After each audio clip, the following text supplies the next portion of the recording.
tuwid ang isip na naglinis at nagbihis, ngunit ang isinuot ay dati niyang damit. Ang alak na mamahalin kung kailangan mang isalin, ang paglalagyan mo ba'y tapayang lumarin?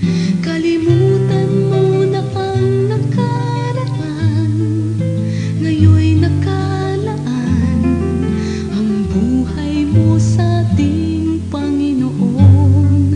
Mga dati mong gawin na palagi lang mali, at hindi ka siya-siya sa may kapal. Mayroon bang tuwid ang isip na naglinis at nagbihis, ngunit ang isinuot ay dati niyang damit? Ang alak na mamahalin kung kailangan mang isalin, ang paglalagyan mo ba'y tapayang lumarin?